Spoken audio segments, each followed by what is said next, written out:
which has left the working people of this country without any defence or representation at all. A Labour Party which is a caricature of its name, which has no connection to the British working class, in fact doesn't even like them very much. And the British working people are repaying the compliment. The British people have fallen out of love with Labour. It's time for change.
I'm George Galloway, leader of the Workers' Party of Britain, and every week at this time I'm here giving you our perspective on the great national and international events. If you like what you see, I hope that you will join us, but even if you will not join us, please follow us through all our social media portals so that at least you are aware of how we see things. There's only one subject really that I can discuss this evening, much as I'd love to discuss others, like the fact that Salvador Allende's granddaughter is now the Minister of Defense in Chile, in charge of the army that murdered her grandfather. How piquant is that, or should I say picante? I wish her all the best. There's many other issues that I'd like to talk about, but we can't get away from the division in the British ruling elite, which is definitely reaching crisis point. It's easy to imagine that this division is about personalities, and Boris Johnson, of course, has one, while Keir Starmer does not. Neither, it appears, does Boris Johnson's rivals inside the Conservative Party, which is one of the reasons why he's still there. But the divisions are political, even ideological in nature, and one has to properly analyse them to come to any sensible conclusion about where all this is going. The news has been dominated for the last couple of hours about the fact that Piers Corbyn and a small group of unwashed Harries shouted mean words, although actually, as someone who's been on the receiving end of mean words, they actually weren't all that mean. They were, why have you betrayed the working class? Why have you prosecuted Julian Assange?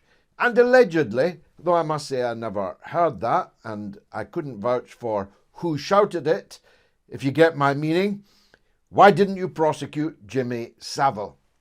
The brouhaha has been a bravura performance by our political and media class. People who were utterly silent when I was seriously assaulted in the street whilst a member of Parliament could well have been murdered. The total silence from the British media and political class was deafening. But someone shouting words at Keir Starmer managed to seize the news agenda and the political agenda with a gusto and a synchronicity which proves the point that I made just a few weeks ago here, that there's a coup going on in the British state. Whether it's going to be successful or not, I think remains to be seen. But that there is a coup is undeniable. This would not normally even make the first half of the news. After all, when Cabinet Minister, former Leader of the House, Jacob Rees-Mogg, and his son were mobbed by unwashed Harries, people treated it as if it was a joke. His son, his young son, schoolboy, terrified by a screeching mob shouting abuse at his father, that was treated as a joke. It was a "have I got news for you" type affair. Well, Michael Gove was mobbed far more robustly than Keir Starmer. Nobody put a finger on Keir Starmer in Whitehall this week. Not one finger. And we'll come to why he was even there in the first place in just a minute. But by the comparison of people being mobbed in politics, this was not a big story, yet it became, frankly, the only story in town, in Parliament, and on the television news, which ought to make you suspicious for a start. But let's analyse why he was there.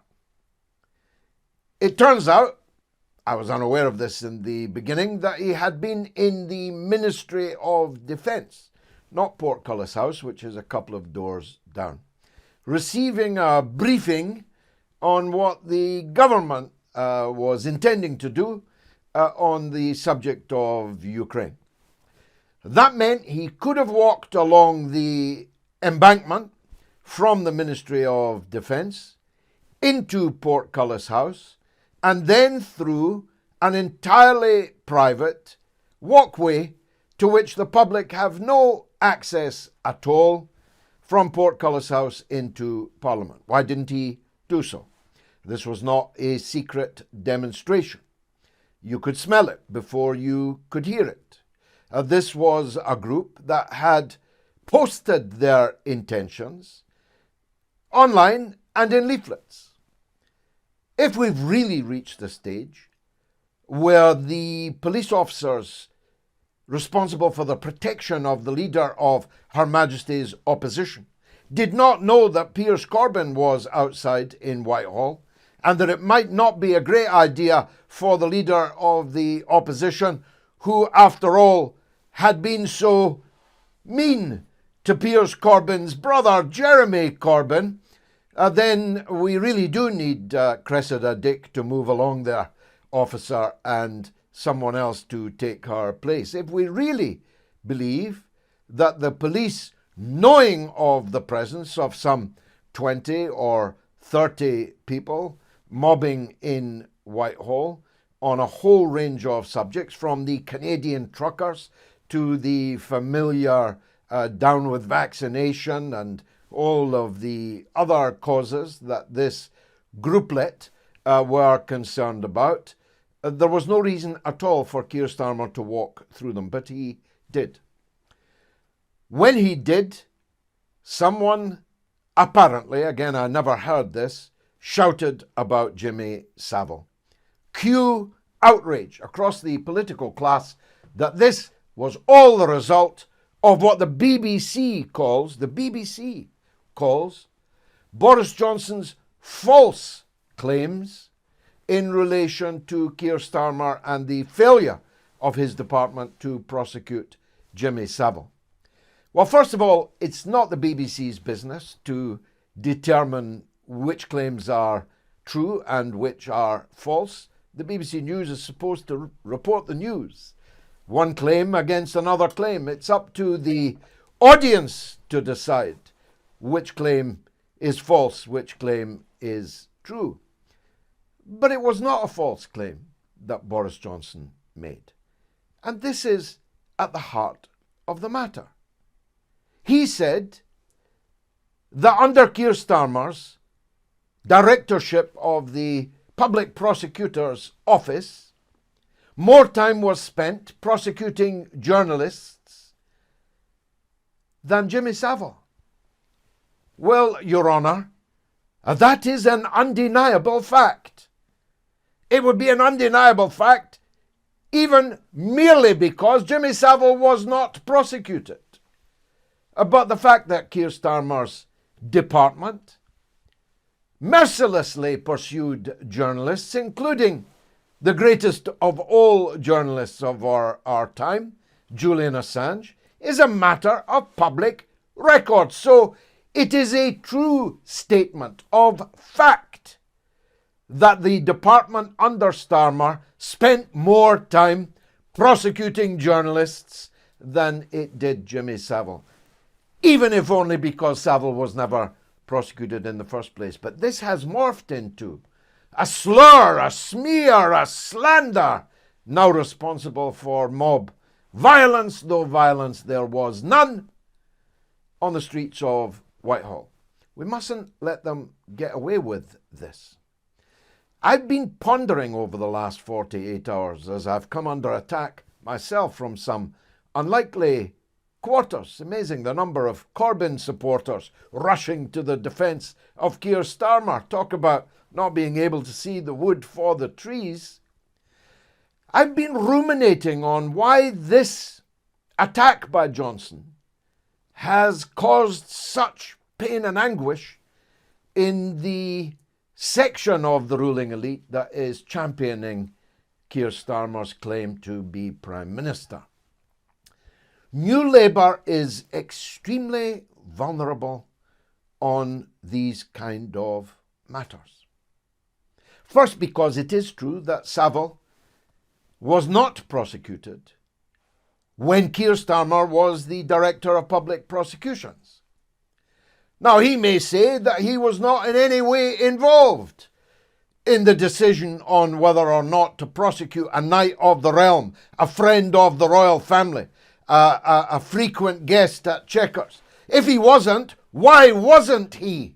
Who but the Director of Public Prosecutions should have been involved in a review of such matters? He may claim that he never got involved in the details that were being chewed over by lesser mortals within his department, but that isn't true either, because I have seen videos of 7 occasions in which Keir Starmer, as Sir Keir Starmer MP, has taken credit for decisions made by the Director of Public Prosecutions Department, even though he was not himself the officer reviewing that prosecution. So he was happy to take the credit for decisions that were made by others, but not prepared to take the blame for decisions made by others and which now turn out to have been disastrously wrong. How many people's lives would not have been ruined by Jimmy Savile if he had been prosecuted at the time that he should have been prosecuted? I'll leave for you to judge. Incidentally, I commend to you the Honourable Craig Murray's latest piece on his blog on these and other associated matters. Was sent on Twitter. I have no idea who sent it to me. Somebody said they were my activists. I don't even know who they are, right? But they sent me a jolly helpful video of me and my wife and our then comrade Yvonne Ridley in Rotherham 10 years ago, denouncing the failure to prosecute grooming gangs in Rotherham for party political electoral reasons. How helpful is that, whoever you are? Thanks for doing that. Who was the Director of Public Prosecutions at the time? Well, it was Keir Starmer, seen as you ask.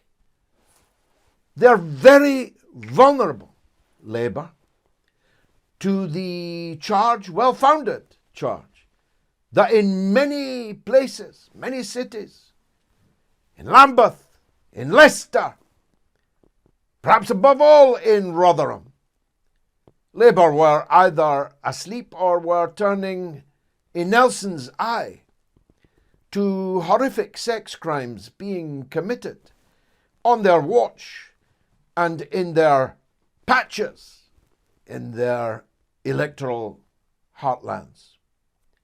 Greville Janner, anyone? Lambeth Council, anyone? Care Homes, anyone? Rotherham, anyone? Labour are surprisingly and uniquely vulnerable. It's a very dark underbelly. Perhaps they're hoping that it doesn't get any more traction. Perhaps that's why they have reacted so hysterically to the true statement of fact made by Boris Johnson. Now to the issue of what this division is all about. It's easy to think it's about Boris versus Rishi versus, what's her name, Liz versus Penny versus Keir. It's easy to look at politics that way. That's what the tabloidization of political coverage has led to over a very, very long time, of course. But it's not accurate. Of course, personalities come into things. Of course, some people don't like each other. Of course, some people are ambitious and want to displace other people so they can get the gig, the moment in the sun, and the big payday after you've left office. They've seen the Tony Blair movie. So should you if you haven't. I made it. these personal motivations and so on are important. But there are political, even ideological forces at work also. There is no doubt at all, from Michael Heseltine downwards or upwards, John Major downwards or upwards, the newspapers of the so-called liberal centrists, the Guardian and the Independent and so on. There's no doubt at all that there is a section of the British ruling class which simply refuses to accept that we have left the European Union. Their hatred of Brexit and Boris for Brexit is an all-consuming passion for them. Many of you probably don't know that. You probably don't look in the undergrowth of the FBPE, Waitrose, soft shoe shuffling, quinoa crowd. I do. I need to know what these people are saying, thinking and doing. And they definitely think that if they can get rid of Boris Johnson, in the words of Lord Adonis, never was a man less appropriately entitled. Lord Adonis, if Boris goes, Brexit goes. Heseltine said the same. Major said the same, or implied the same in Major's case. They think that if they can put the skids under Boris Johnson, a new Tory regime might come in that would be more ready to snuggle closer to the European Union, whilst another section of the ruling class, having proved himself, think that Keir Starmer is the man. Now, you may find that laughable.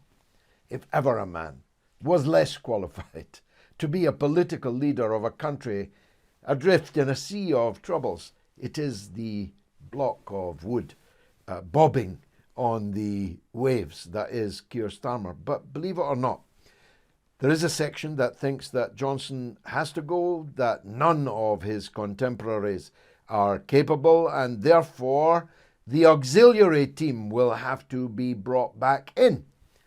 Now that it's been safely purged of all the things that made them so anxious in 2017 and 2019. And Keir Starmer is the personification of that. Corbyn has been purged. All of his fellows have been routed. All of his policies torn up. The 10 pledges of continuity made by Keir Starmer all turned out to be a pack of lies and have now completely renovated.